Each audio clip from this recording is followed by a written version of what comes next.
Have you ever felt the weight of your voice being drowned out in a room full of opinions? That feeling of shouting into the wind only to find that no one is really listening? It's a universal frustration, a moment that forces you to question not only how others see you, but, more importantly, how you see yourself. Respect isn't just about what others give you.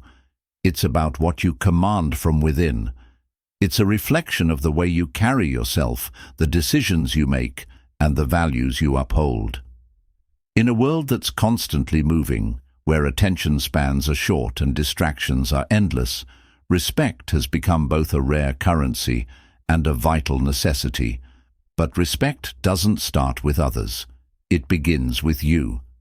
At its core, it's about self-control, clarity, and wisdom, the pillars of Stoicism, a philosophy that's as ancient as it is relevant. Marcus Aurelius, one of the greatest Stoic thinkers, once said, "You have power over your mind, not outside events. Realize this, and you will find strength." The respect you seek must first be built within, grounded in how you approach your life, your time, and your boundaries. Let's talk about something we all do, often without realizing it: over-explaining. How many times have you found yourself justifying a simple decision, packaging your no in layers of unnecessary reasons, as though your choice alone isn't valid enough? Maybe you turned down an invitation or declined an extra project at work, and instead of a straightforward response, you felt compelled to add context, to soften the blow, to make sure no one was upset. Over-explaining might seem harmless, even considerate, but it sends an unintended message that you don't fully trust your own decisions. Imagine this. You're invited to an event, but you're exhausted and need to recharge. Instead of simply saying, "I won't be able to make it, but thank you for inviting me," you dive into a lengthy explanation.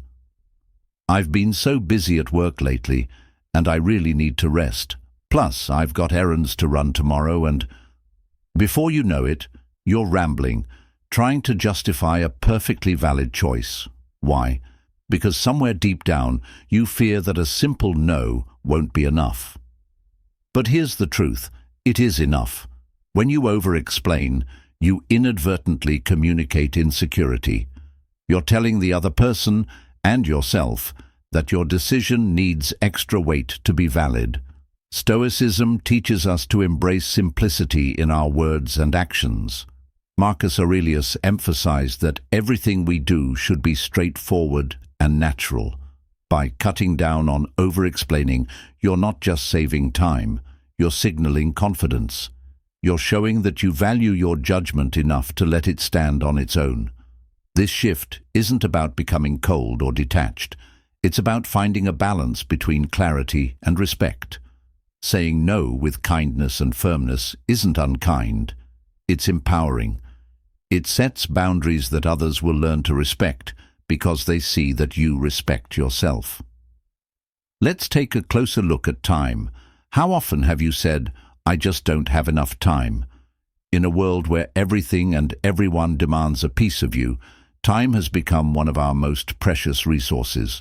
But unlike money or material possessions, time can never be replenished. Once spent, it's gone forever. Stoicism treats time with reverence, recognizing it as the ultimate currency of life. Seneca wrote extensively about the importance of how we spend our days.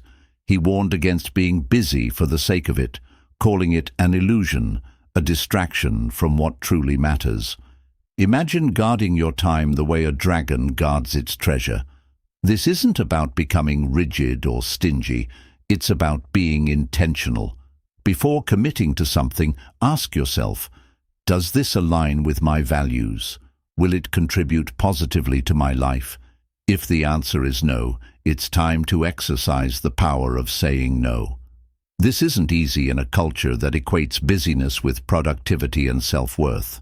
But every time you say yes to something unimportant, you're saying no to something that matters, whether it's your personal goals, your well-being, or your relationships. Saying no is an act of self-respect. but it also sets a precedent. People learn to respect those who value their time. It shows that when you do say yes, it's meaningful. It means they're getting the best of you, not the scraps left after you've stretched yourself too thin. Guarding your time also means knowing when to let go. Not every email needs a response. Not every issue needs your personal attention. Marcus Aurelius reminded us that most things aren't as urgent as they seem. Delegation and discernment aren't signs of neglect, they're signs of wisdom.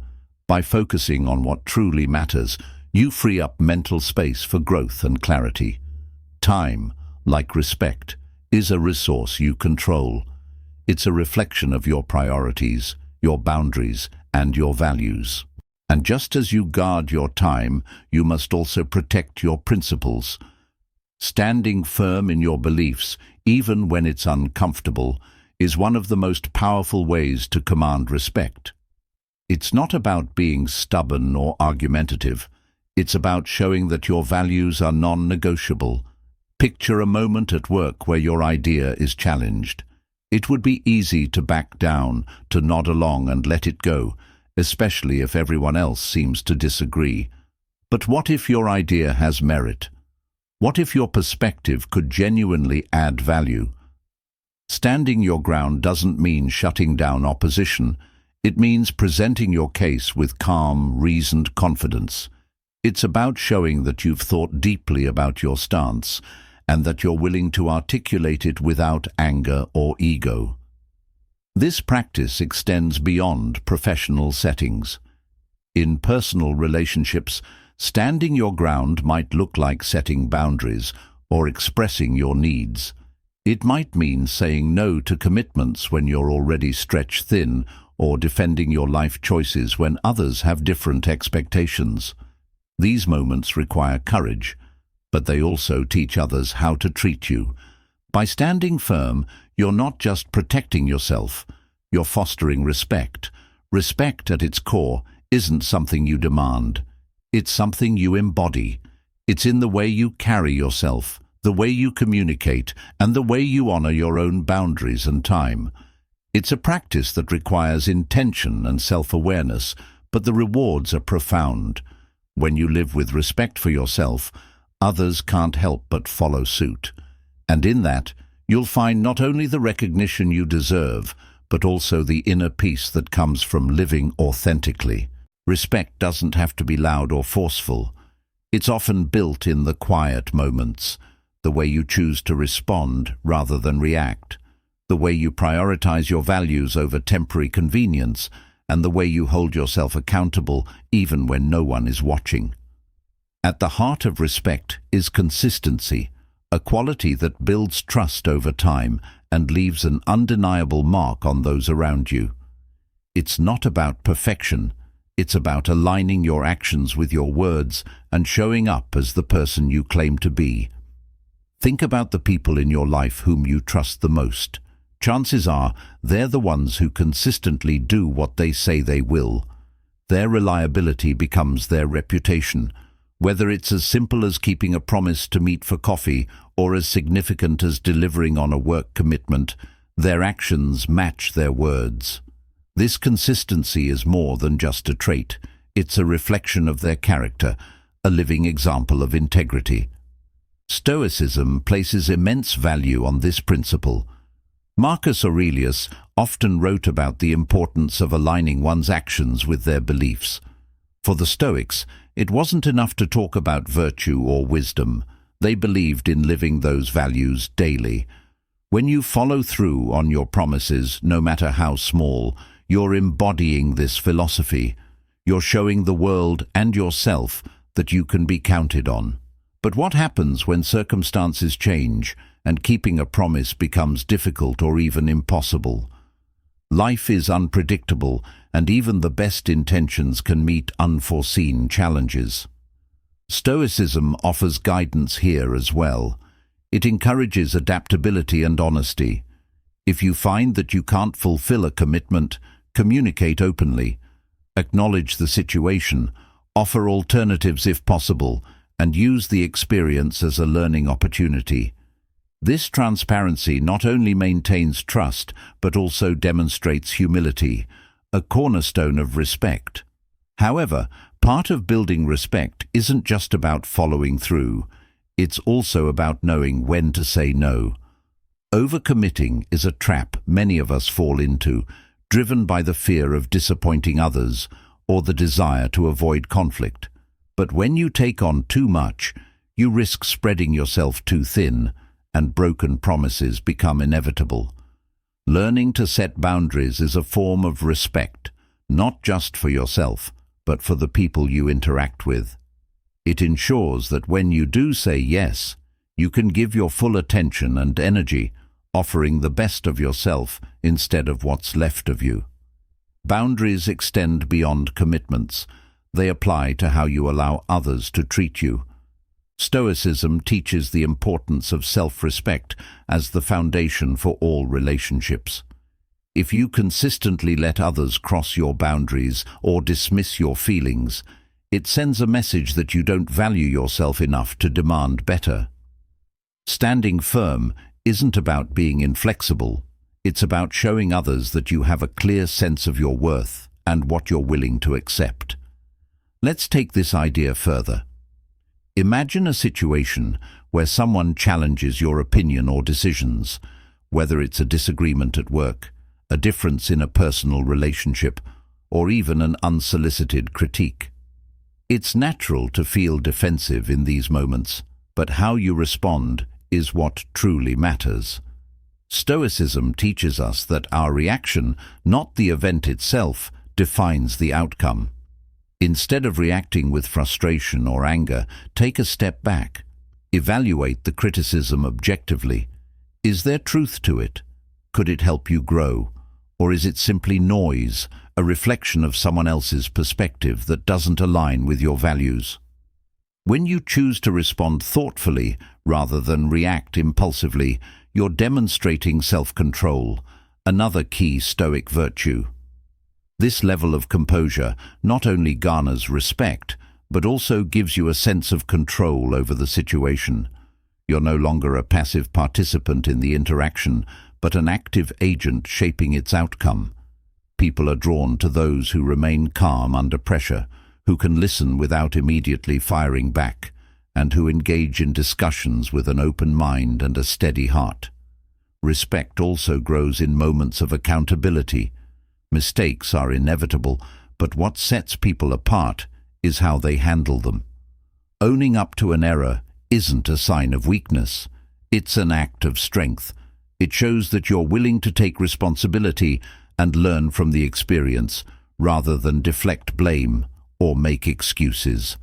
When you admit your missteps with humility, you set a powerful example. It diffuses tension, fosters trust, and creates an environment where others feel safe to do the same.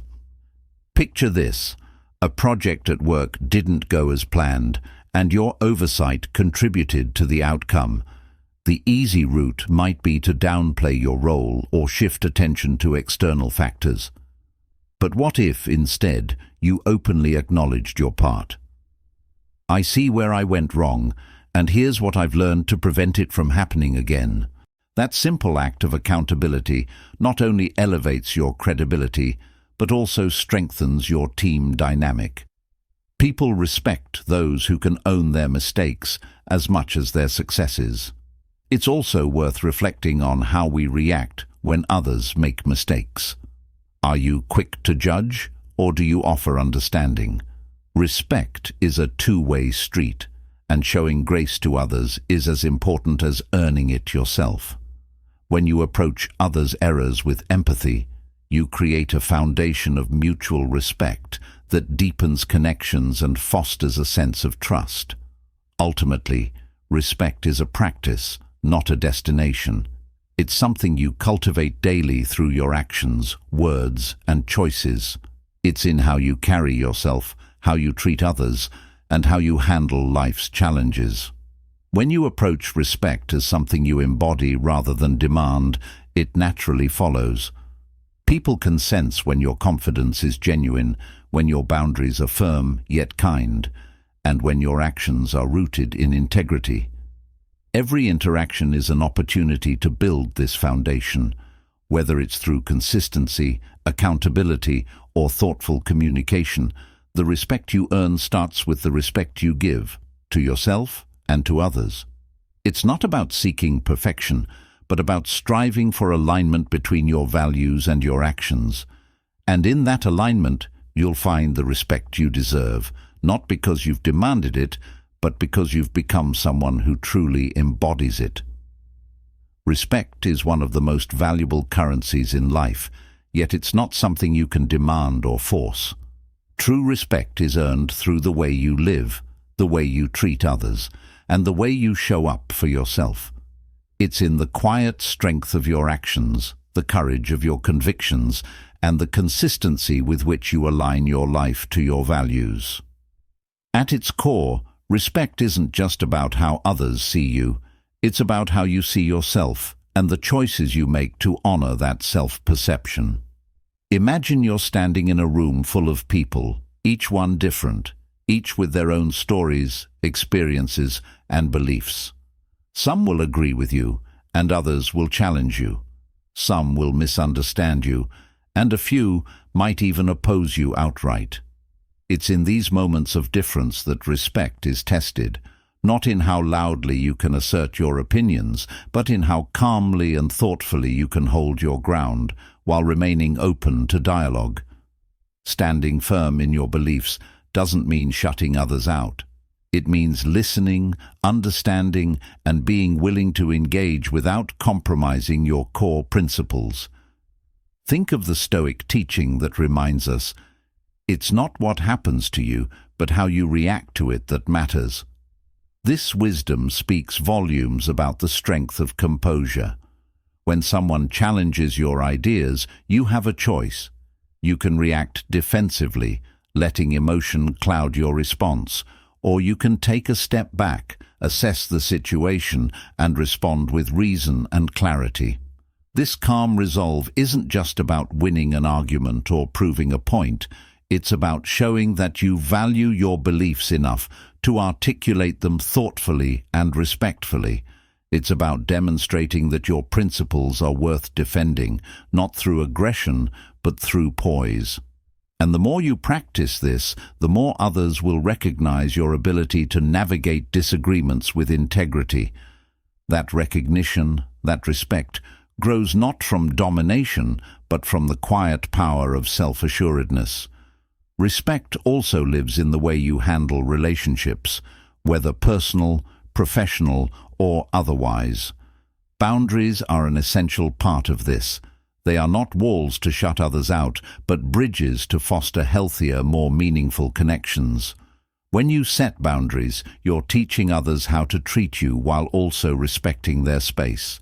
It's a delicate balance, but one that's vital for building trust and mutual respect.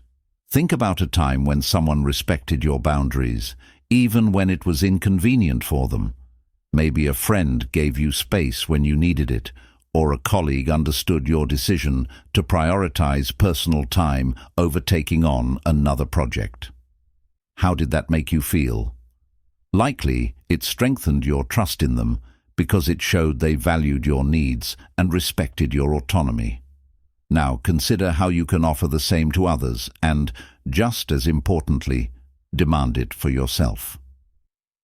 Boundaries don't have to be rigid or unyielding. They can be flexible and evolve with time, but they must always be rooted in self-respect. When you say no to something that doesn't serve you, you're saying yes to yourself.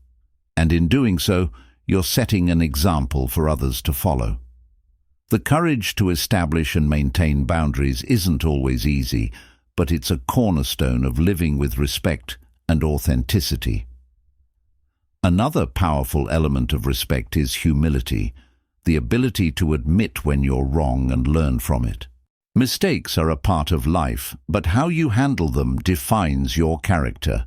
Stoicism teaches us that growth comes from reflection, from the willingness to evaluate our actions and adjust accordingly.